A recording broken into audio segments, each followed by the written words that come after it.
Tes tes satu dulu. Baik, assalamualaikum warahmatullahi wabarakatuh. Selamat pagi dan salam sejahtera untuk kita semua.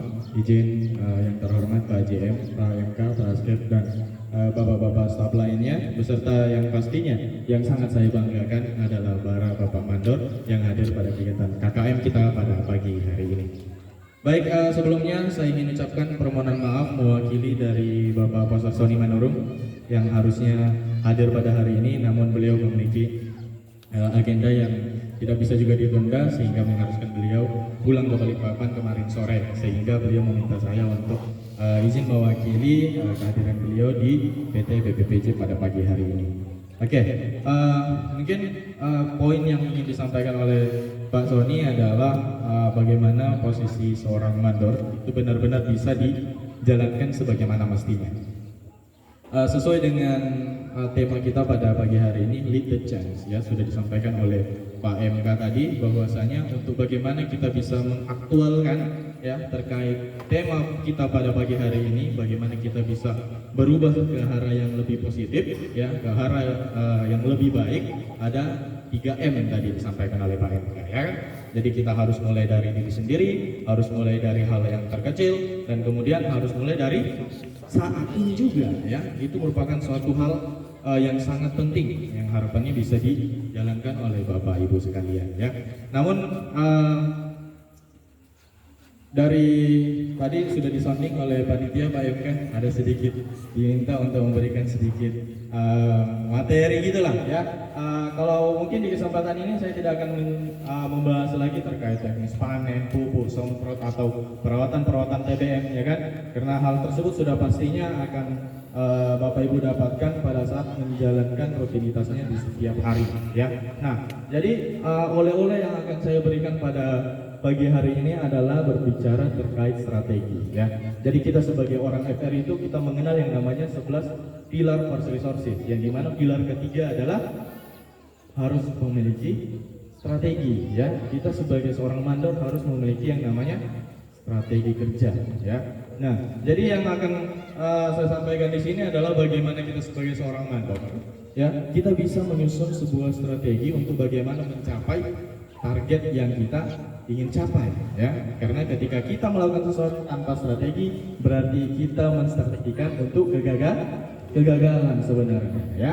Jadi harapannya setelah kita mengikuti KKM ini, Bapak Ibu sekalian bisa bagaimana menyusun strategi untuk bisa mencapai apa tujuan yang diharapkan dari pekerjaannya masing-masing, seperti itu, ya. Kalau tadi Pak MK mengangkat terkait 3M, kalau dari saya 3K, ya. Jadi kalau Pak MK 3 miliar, saya 3.000 saja, ya. Oke, tapi setidaknya hal ini bisa memberikan pandangan yang mungkin bisa lebih merefresh kepada Bapak Ibu terkait bagaimana sih sebenarnya saya seorang mandor untuk bisa menyusun sebuah strategi yang bisa memenangkan areal pertempuran pada saat nanti di pekerjaannya masing-masing, ya. Jadi saya mengacu kepada teori yang disampaikan di dalam buku Sun Tzu, ya, yang berjudul The Art of War, ya, bagaimana seni dalam berperang.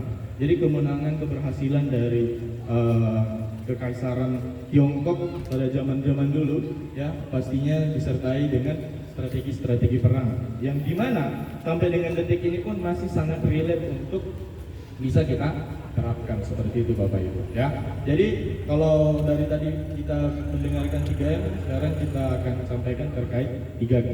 Yang pertama, sebagai seorang mandor harus mampu kuasai lapangannya, ya, harus bisa kuasai medannya, ya. Bapak Ibu, mau itu mandor panen, mandor semprot, mandor pupuk, mandor TBM, mandor apapun itu, ya, ketika tidak menguasai medannya, maka tidak akan mampu untuk menyusun strategi yang efektif, ya.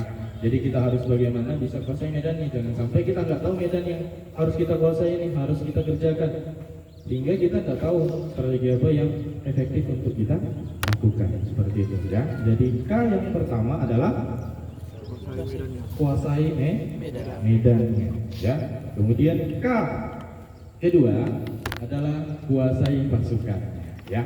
Ketika seorang mandor menjabat, berarti ada anggota yang harus diawasi, ada anggota yang harus diarahkan, ya, sehingga kita harus menguasai anggota ini. Dalam hal apa? Dalam hal kita harus betul-betul kenal, harus betul-betul tahu siapa anggota kita, ya, sampai mana kemampuannya, kekuatannya seperti apa, kekurangannya seperti apa yang harus saya improve dari anggota yang saya miliki, ya.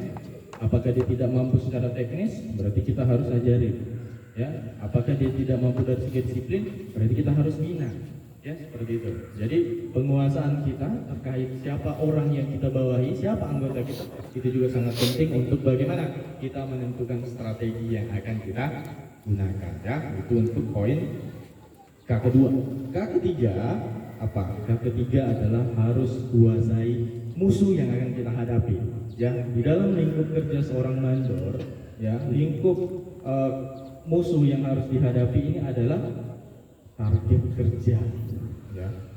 Bapak Ibu harus tahu target kerjanya apa. Panen harus tahu berapa target produksi hariannya, harus tahu berapa output pemanen yang diharapkan, harus tahu berapa bagaimana sebenarnya kualitas TBS yang diharapkan, ya. Ketika kita tidak tahu ini, maka kita tidak ada rasa ambisi untuk mencapai sesuatu, ya, sehingga kita menjalankan kerja itu ya layaknya rutinitas saja, tidak ada rasa semangat untuk mengejar, ya. Dikarenakan apa? Karena kita tidak tahu ternyata target kita apa, ya. Kita hanya tergerak dikarenakan oleh ada pressure dari Pak Asisten, ada pressure dari Pak Askep, ada pressure dari Pak MK, ya. Bukan dikarenakan oleh internal kita yang tergerak, ya. Kenapa? Karena kita tidak memiliki yang namanya tujuan tersebut, ya, seperti itu. Jadi mungkin itu oleh-oleh dari saya yang dititipkan oleh Pak Sony semalam untuk disampaikan kepada para bapak mandor di PT PPP